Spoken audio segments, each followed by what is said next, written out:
Another great day in sunny South Florida. Great to be with you. And I'm really pleased to be joined by your new warrior CFO, Blaise Ingoglia, who's hitting the ground running. And I know that there's a lot that he's got on his plate, and we previewed a little bit of that yesterday when he did his official swearing in. But one of the things that we've worked hard on this year has been this idea of DOGEing all areas of government. And that obviously started with the Trump administration, President Elon Musk, and really looking at the federal government. Obviously, we know there's a lot of problems with how the federal government operates, but we looked in Florida and said, you know, even though we have the second lowest spending per capita in the country, even though we've paid down record amounts of outstanding state debt just since I've been governor, even though we're cutting taxes, we're doing all this, we have the lowest number of state workers per capita of any state in the country. We want to look at ourselves at the state level, and particularly at our universities. And so we did an executive order ordering all the agency heads to start using some of this artificial intelligence, because they're supposed to do reviews of what's going on, contracts, all this stuff, but let's harness artificial intelligence, some of these things, to look at our own agencies, but then also at these universities. And the universities get a lot of money. I think there was a view of universities that somehow they're entitled to just do what they want. And I've said, no, actually the taxpayers fund your universities, and so you got to pursue a mission that's consistent with the goals of the state of Florida. And so we've done things like eliminate DE&I. We've done things that are trying to focus the universities on their core mission. So there's mission creep there, and then we're going through all that. But then we also said we need to look at state and local governments. Now, I didn't have authority per se to just demand everything. I do have some constitutional authority that we exercise, but we also work with the legislature to get some concrete DOGE authority for the state of Florida vis-a-vis state and local governmental entities. And then the chief financial officer has longstanding authority to conduct oversight and audits of government institutions that receive state funding, which is almost basically every institution in Florida receives some form of state funding. So we are pleased to really get the ground running now. I mean, the budget was signed at the end of June, took effect July 1st. We've been doing some planning on this. Obviously, Blaise I put Blaise in to be the CFO because there was a vacancy there, and so now it's off to the races. Now, I think there's problems in local governments. Some local governments have done a good job. I mean, I think we have a big, diverse state, and it's not necessarily like this part of the state is all bad, this part of the state's all good. It's really a mix. And I've had a lot of complaints from folks down here in South Florida vis-a-vis some of the governments, but we've also had complaints in Northwest Florida and in other parts. And so it's important to just put all this in perspective. But I will say this, if you look at the state of Florida, if you go back 15 years, the average Floridian was $1,200 per, if you took the state debt, you would be about $1,200 that you would owe as a Floridian. We've now driven that down to under $500 per Floridian. So the total state debt of all of Florida's history, if they somehow just said, you got to write a check, we got to pay it off tomorrow, you'd pay somewhere around $400. Now, if they told you from the federal government, and they told you you had to write a check for your share of the federal debt as an American citizen, you'd have to write a check for like $106,000. And so it's way different. Our debt is declining. The budget I signed, and I did about $600 million in line item vetoes to get it in line with my proposed spending levels from my governor's recs. But we spent less last fiscal year than the year before, and we're spending less this fiscal year than we did in the fiscal year that just elapsed at the end of June. There's not a lot of states that can say that they're actually doing that. Obviously, the federal government hasn't cut spending, so we're in a good position as a state, but we always want to do better. So we've started with state, and we're going to continue to do that. But we also now have the ability to bring this into the state and local level. And so I did do an executive order with the authority that we had. There were some things that people had to do. There was some stuff before the legislature acted that was more voluntary. Some local governments took us up on that offer. Other local governments did not take us up on that offer, as you might imagine. And so there was a disagreement among some. You had some commissions would vote, and it'd be a divided vote, and sometimes they would comply, sometimes they wouldn't. My view would be you should be proud of what you're doing and proud of your budgeting and your spending, that you should welcome this stuff to be able to trumpet that to your constituency. But that wasn't true for everybody. And so, we are here today with our new CFO, Blaise Ingoglia, that we are going to start doing on-site DOGE inspections and audits of local and of county and municipal governments. So beginning on July 31st, our teams are composed of auditors and other skilled staff that are drawn from various state agencies.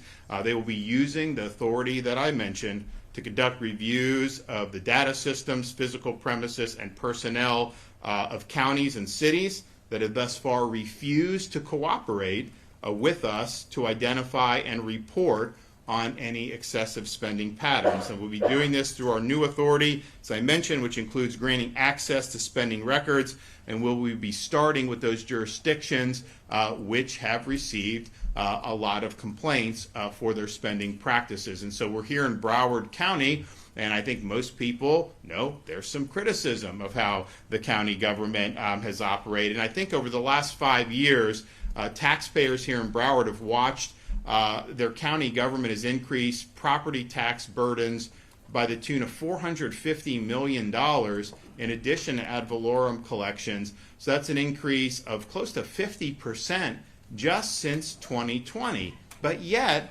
the population of Broward has barely grown at all, less than 5% net since 2020. So why is the tax going up almost 50% while the population is going up less than 5%? There are things that as population grows, we've seen this in the state of Florida, more people pay sales tax, you end up having higher receipts, but that's because of economic growth and more population. You haven't seen the population increase here. Now, Broward has also spent a lot of money on kind of pet causes, whether it's DE&I, whether it's the Green New Deal. They even did, I think it was, what was it, $800,000 for the Rose Bowl. They did a float in the Rose Bowl. The county administrator here makes almost $500,000 a year. So there's a lot of things that really deserve scrutiny. And here's the thing, you're taxed just for living in your home as a Florida resident, and where is that money going to? We always hear it's about schools and police. Well, we all agree with that. But what about this other spending, and why has that gone up so much when there hasn't been an obvious justification to be able to do it? So we have the authority. This is no longer optional. We don't have to ask, Mother, may I?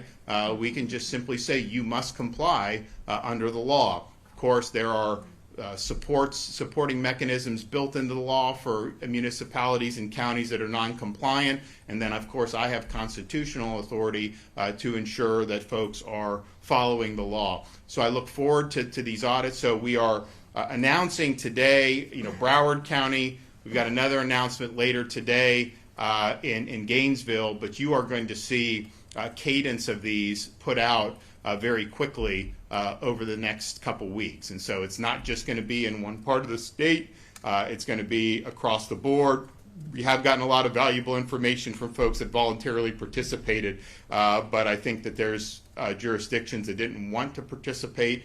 We understand that, but we also understand that that's not going to be acceptable for the taxpayers here in the state of Florida. Before I turn it over to Blaise, I just want to make a quick comment on the city of Miami.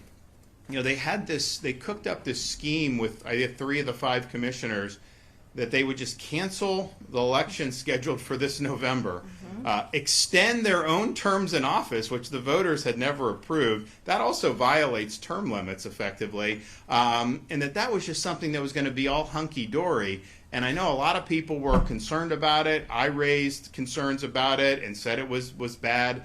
The Attorney General of Florida said it was not legal what they were trying to do. I know a lot of voters and residents down in South Florida were not happy with seeing that. And so yesterday there was a court ruling to say that no, you can't cancel the election, you can't extend your terms in office unless you get the approval of the voters. And isn't that how it should be? I mean, you as a voter go in to elect someone for a fixed term knowing you have another shot to have new elections at a fixed time, and that they can just decide, we're just going to dispense with that and go. That doesn't fly. First of all, it wasn't legal. But even if somehow it was legal, is there anyone that can make an argument with a straight face about why that would be something that would be acceptable to just thrust upon the voters without their consent? Of course not. So we were very much pleased to see that court ruling. I anticipated that court ruling because I think that what they were trying to do just ran afoul of not just the law, but basic common sense and principles of fairness. And so I hope that they'll be able to conduct a free and fair election this November. And if they want to change the dates of their election, you go to the voters before you do that. And you lay out a plan that you wanted in an even year.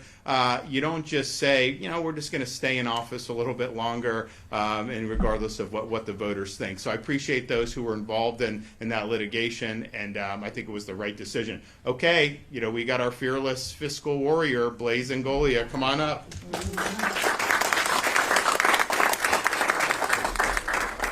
Thank you, everyone. Thank you for being here this morning. Good morning, and thank you, Governor, for leading on this issue. It's an important issue. We got some feedback back there, huh? So I want to thank you. There is a new era of accountability in the state of Florida when it comes to fiscal spending. I will tell you that I cut my teeth years ago calling out local wasteful spending. What I've seen that local governments usually have the most egregious patterns of spending money on stuff that, quite frankly, if the voters knew and we shone a light on it, they would probably disagree with. Broward County, unfortunately, is probably, in my mind, one of the worst offenders when it comes to spending. And the reason being is that because the county is full, there's a lot of people here, so there's not much in terms of population growth. One of the metrics we should use when it comes to spending is what was your budget before? If you add inflation and population growth, what should it be? And then what is it actually depending upon your current budget? Well, if you don't have population growth, you can't use the argument that we have that many more people. There's not that many developments being approved in the state of Florida. They're not adding that much more people. So yes, is there inflation? Yes. But the amount of money that is being asked of the taxpayers in the state of in Broward on behalf of their local government is far outstripping, in my opinion, the residents and the taxpayers' willingness and ability to pay. They're putting a crunch. One of the big issues that I am pushing for is affordability in housing, insurance and taxes. Taxes are one of the things that we can handle. So if we can get government to reduce spending, right-size their spending by getting rid of waste, fraud, and abuse, and quite frankly, the things that you probably wouldn't approve of, then we start off with a lower base number. The Broward is taken in with very little population growth. I think an extra $500 million worth of property tax revenues. That's a lot of money, and we have to start asking ourselves, and quite frankly, we need to start asking local government, where are you spending this money? And then let the people know what they're spending the money on, and then let the people make the decision that this is worthwhile. From some of the stuff that we've seen, like $800,000 on a float at the Rose Bowl parade, probably not the best use of taxpayer money. Now, that is TDT money, I get it, but it goes to show a bigger, that is just a symptom of excessive, reckless spending, where quite frankly, they don't care. I'm sorry to say this, but a lot of local officials just don't care because they don't view it as their own money. They view it as somebody like this endless pot of money. But you know what? The taxpayer, you guys are the endless pot of money. The power to tax citizens should not be taken lightly. If you're in office and you are taxing, you should be asking yourselves, if this was my own personal money, would I make the same investment? Would I spend the same thing? I see a lot of people shaking their heads. It's unfortunate, but government, over the past 20 years, all levels of government, I would say that the state is a heck of a lot better fiscally responsible, more fiscally responsible than what we're seeing at the federal government and the local government. But this is what really gets my craw is, how many times have you seen local governments sit there and cry poor, and then all of a sudden they ask for more money in terms of an additional sales tax going on the ballot? No. This is the first part in accountability and transparency that we're bringing to local governments, and saying that no, we are tired of the reckless spending. We are overspending and overtaxation. So going into the books through Florida DOGE's effort, through the CFO's office, and having auditors go in and start questioning some of these things is the first step to bringing fiscal sanity back to local governments. Because quite frankly, local governments have been running amok for way too long. I look forward to working with this governor. I look forward to working with Florida DOGE's team to start bringing a light, shining a light on some of this wasteful, egregious spending. I thank you for everything that you know, that you have somebody in the CFO's office who's going to look out for your best interest, the taxpayers' interest. Governor, I thank you for this leadership. Okay. And I appreciate Blaise, taking this on. One of the things that I did when I became governor was I actually just studied all the constitutional statutory provisions that related to the executive's ability to move policy. And there's certain things that are there that you're entitled, obviously, to wield on behalf of the people that sent you there. And this authority in the CFO's office to be in there and doing these audits, I think is really important authority. I think it's appropriate, and I'm glad that Blaise is really going headstrong into to using this in a really good way. So this is just the start. There's going to be more over the next, particularly couple weeks, that we're going to do around the state. I think you'll see counties, but I also think you'll see cities, and I think that there's going to be a lot of taxpayers that are going to be happy that this is being done. And ultimately, this is what it's about: the people that pay the bills, who work hard and have their money, have their incomes or their property taxed to be able to support these services. And while there's certain things that we all support, we know that some of this stuff has gone astray. So let's show some accountability here. Yes, sir. Yes, Governor Chris Nelson. With your history with Broward County, you know these guys are going to buck, and this can be for you or for Blaise. What enforcement mechanisms are you specifically willing to go to, and will this cover things all the way back to the COVID spending, the school board, and stuff like that? So there is mechanisms in the law to be able to hold accountable for non-compliance, and it's basically, you have certainly daily fines. We would construe every individual request as a separate act of disobedience, and so if we send one letter with 50, none of them are complied with, that's 50, right? And so those fines would multiply for one day and then continue going. So I think that's a pretty good disincentive. There also, the law is clear. There's some people say, well, why would the state of Florida care, how the county in Broward or the, place at Alachua or Hillsborough or any of these places spend their money. And the reality is the folks you elected put this into law. So that's the law. And if you don't like that, then you can elect new people and try to change it in the future. But that's the law. You don't have the right to just pick and choose which laws that you want to apply. So we'll make sure that that's done. I know Blaise will be a hawk on this.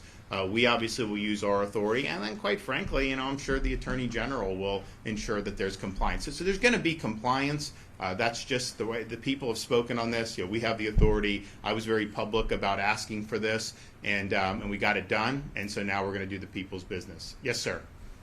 Just can you break down? Broward County's millage rate has stayed flat for the last 8 years. Why is that not enough relief for taxpayers? Also, you mentioned a small change in percentage of population growth, but it's like 100,000, somewhere in 100,000 people a year living in Broward County. So a couple answers. First, I want to answer Chris's question in terms of, as a legislator, I get appropriation requests all the time, right? Now, I get it from my counties where they say that I previously represented Pasco, Hernando, Citrus, and Sumter counties, and now we get appropriation requests and asking for money. The first thing I ask myself is, do they need the money? What is the money being expended for? But I think the question we need to ask is, the counties who are requesting the money actually spending the money that they have wisely? And what will frustrate me is when I see a county egregiously spending, not being good stewards of the taxpayer dollars, and then all of a sudden put in appropriation requests. So to answer your question in terms of accountability, I think that if a county, municipality, city, any government entity is putting in a appropriation request because they want more money, and we have proven through Florida DOGE efforts, through the audits through the CFO's office, that they are wasting the money that they have right now, they shouldn't be allowed to ask for any more money. We as a state should not give them an appropriation of $10, $15 million if A, they're sitting on a bunch of money in their coffers right now in their investment funds and their reserves, or if they've proven that they're not good stewards of the taxpayer money. If you need money for something and you don't have money, then that is a difference than if you have the money and you're wasting the money and then you're asking the money. We're not going to pour good money after bad. And to your point about the millage rate theoretically should be going down in those issues, not remaining flat. Remaining flat with the increase in the property taxes yields a lot more money, $450 million, almost $500 million more. If you look at some of the places in this state that have the highest property values, and I'm thinking Monroe County right now, over the years, the maximum allowed millage rate you can have per section in your trim notices is 10, right? I think there are some exceptions for small counties to pierce that. But if you're at 10 and property values go up, if you want to keep the same revenue, the millage rate should be going down, not staying the same. So when your county comes out and says, well, you know, our millage rate has stayed the same, that's a tax increase in this scenario. It's not a tax decrease. It's not even taking in the same amount of revenue. So millage rate should be going down, not staying stable, and they should definitely not be going up.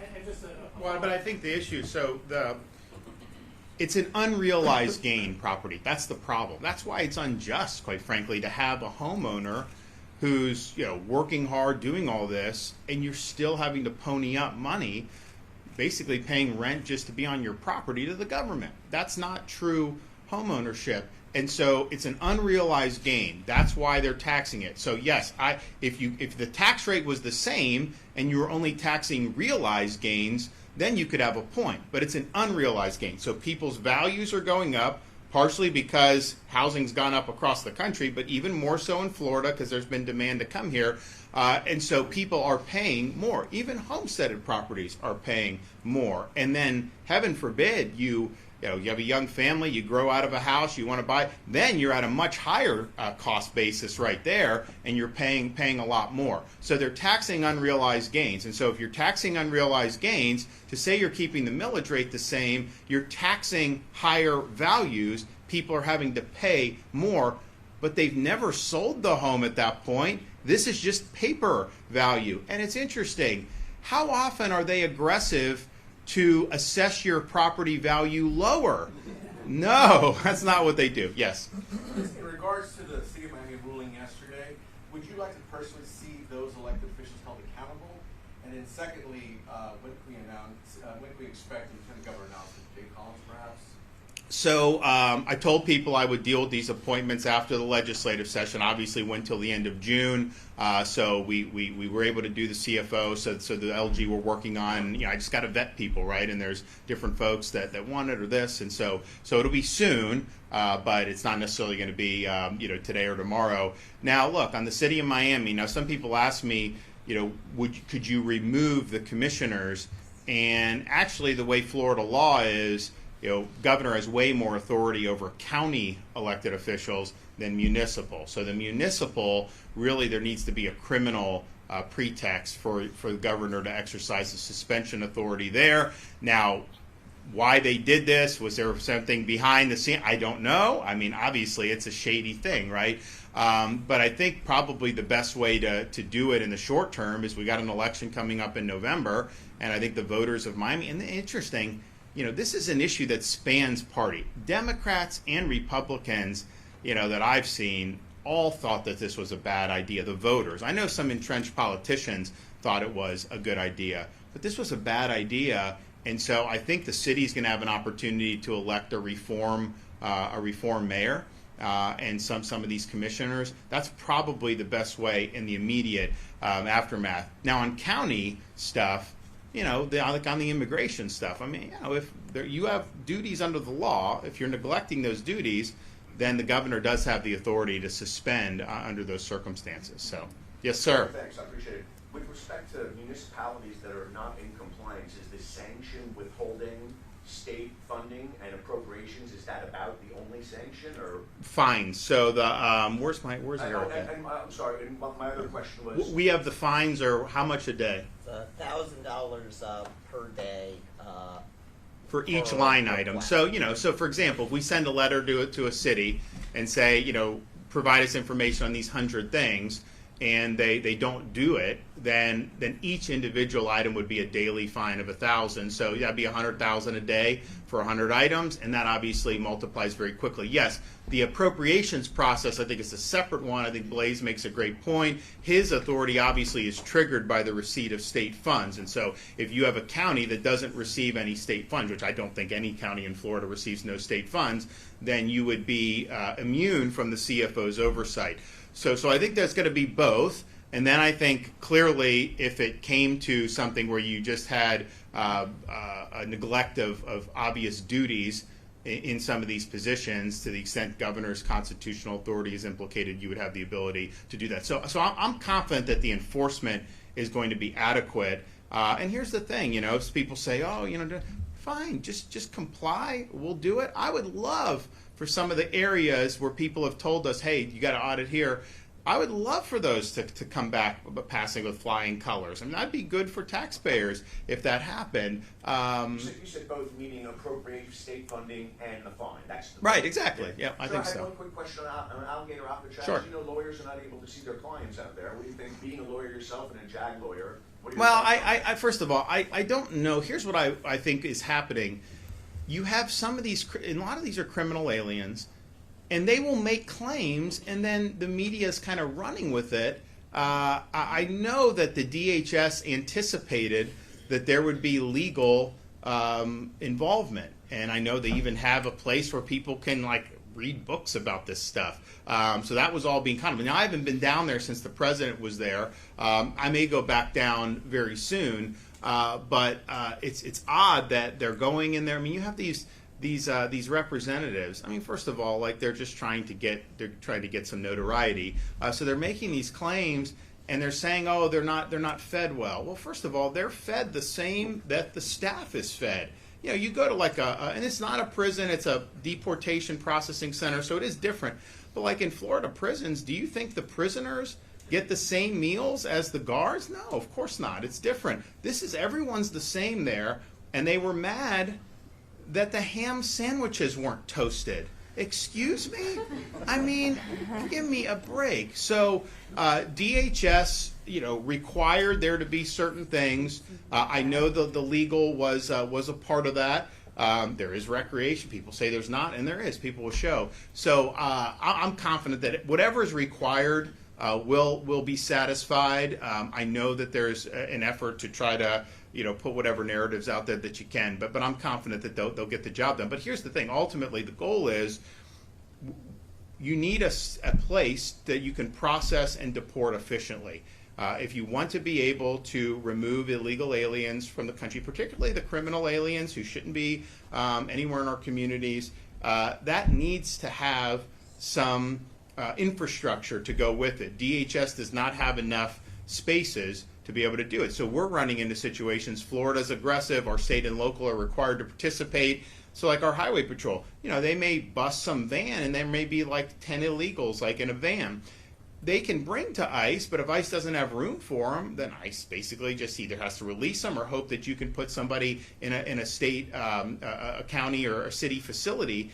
And you can do that at some point, but we don't have the space there. So that's why they're doing it. I think DHS is going to ramp up its space, which will be very helpful for this. And so there's a lot of logistics. There's a lot of, I mean, people say there's no due process. Actually, there's a lot of due process. That's why it takes this way. I mean, my view would just be, it's like, okay, are you here? Do you have a right to be here? Show us. Okay, let's look at this. We think not. And then just make a quick decision. And obviously, if someone has a right then to be, then they shouldn't be involved in any of this stuff. I would also note this. When you go into Alligator Alcatraz as an illegal, the first thing DHS does is they give you a brochure and they tell you, you don't have to come here. You can get, at federal expense, all expenses paid flight back to your home country. No questions asked. Now, obviously, they'll escort you to make sure you're getting on the plane. They check to make sure you land. But they are offering that for every single one of these folks who end up being brought there. So nobody has to go there if they don't want. They do have the ability to take the DHS up on their offer and go back to their home country. I don't see that mentioned as much, but that is definitely part of it, and it makes sense financially because whatever the cost of the ticket is going to be less than going through a more lengthy process and then end up flying people out at like a military or DHS aircraft. So, yes, sir. Governor, back to the audit really fast. You mentioned that you're starting with the counties that haven't voluntarily agreed to be part of the auditing. Do you know off the top of your head where the other South Florida counties stand, Miami-Dade, Monroe, Palm Beach? So, Miami-Dade, we have had some cooperation. I guess you'd say some cooperation with, I know we work with one of the commissioners, Eric. Would that be, I don't think they fully got on board, but we do have some of the commissioners are helping on that. So I would say that they've been better than some, but not good enough. And so I think it's very possible that you see an announcement on Miami-Dade within the next couple weeks. I think it's also possible that you could see an announcement on Palm Beach. And then there's also municipalities in South Florida as well. We're going to do another announcement later today, and then through the balance of this week and next, there'll be more that are going to be doing. But I think it's going to be, certainly going to be, probably 10 to 15 counties, municipalities split that are going to get the on-site DOGE inspections. Governor, you mentioned on the spending. Has Broward completely been not cooperative? How would you characterize? Well, so it's interesting. I guess they did submit something late yesterday, correct? They responded to our most recent information request. They have not passed a resolution announcing that they are a cooperating jurisdiction or a resolution of support for the DOGE effort as over 75 other jurisdictions across the state. So Eric Soskin is our DOGE head for the state governor's office, and so he's doing so yeah, they haven't done the compliance that we obviously hope for. They did submit an answer, I think, close of business yesterday on that. Now, we had already decided that this was going to be something that we were going to do going forward. So. Governor, you mentioned there's a lot of complaints into how Broward County is spending. Do you know who those complaints are from? How many have taxpayers? Yeah, I mean, I think taxpayers. When we started announcing DOGE, we got a lot of incoming on a handful. I mean, I'd say Broward was one people talked about. I'd say Gainesville and Alachua were big. I would say Hillsborough. I would say Manatee. I would say there's some Northeast Florida. So, and then there's some agencies within county governments in particular. There's a couple sheriff's departments across the state that people have had concerns about. And then it's also just, we're looking at, you've had basically modest population, but big increases in spending. And that's the thing. You do have to look at population growth and the fact that we did have inflation. So it's like if you look at the state of Florida, if you go back to 2019 pre-COVID, we were spending in the between 90 and 100 billion dollars for our state budget. The budget I just signed, although it's been a reduction 2 years in a row, was I think about 117 billion all in when you include everything. Now, if you adjust for the population growth we've had, which has been significant, and inflation, that's definitely not a net spending increase. Given that, because inflation's been 25% since COVID. In our population, we went from, when I got elected governor, I think we were 21.5 million. We're close to 23.5 million now. I mean, so we've had a net increase in population of 1.5 to 2 million residents. And so when you account for that, and how does that matter? It's like, so with roads, I've had to put more money into roads. And do that to accelerate because we have growth and you have traffic problems. It's harder in South Florida because so much is built out. Most of the other parts of the state, you have an ability to do some things, widen lanes, do things that will relieve. So if you look at like what we've done on I-4, the I-4 project in Orlando until about you get to Disney, that's made a big difference. Now we've done a temporary lane from Disney into Polk County. That's increased the flow dramatically. That's going to be a permanent fix. We're going to have lane exposure. So like we have to do those things. We have to build new schools, right? When the population warrants it, and you have too many in one, you gotta do that. So those are things that just kind of happen. But I think what the state of Florida has done a good job of doing is not saddling taxpayers with recurring ballooning expenses. Do you have a number? Move Florida Forward was like one shot. We did a $7-8 billion infusion. And it's gonna make a huge difference, and then we'll move on. If you look at some of the things we've done in environment, I just announced a big agreement with the Army Corps. They're going to delegate us authority to move some of these Everglades projects faster that the federal government was responsible for, and we can do it faster. So we're now going to do it. That whole enterprise south of Lake Okeechobee is going to be done 5 years where it was currently scheduled, and so that's a huge thing. But my goal is we opened the C-43 reservoir on the western side of Lake Okeechobee. We put a lot of money into that. That's good, and there's obviously upkeep. But when you get the infrastructure in place, you do the water flow. You will be able to spend less in the future. I really believe that. So these are things that just you go. But I'd say from the state's perspective, we always want to do better. But I don't think there's any state in the country that can say they've cut spending on net the last 3 years, which is what we've done, and so I think that's a good thing. So, Will have you a be specific looking at the number on Broward Broward Sheriff's County? Office or just offices under the county commission? I think that's all fair game. I think when you're talking about property tax revenue, where does that go? I mean, the thing that people say is that that's the schools and the law enforcement, and I think I've been a big supporter of law enforcement, obviously, and I think that we have the best sheriffs in the country in the state of Florida. But I would not say all 67 departments, are run great. I would say most of them are run well. But I would say that there are some that need to be looked at, and I think this could be one here. And I also think there's a couple others that have been brought to mind about where you would look to do. So stay tuned on all that. All right, we'll be back soon, guys. Thank you.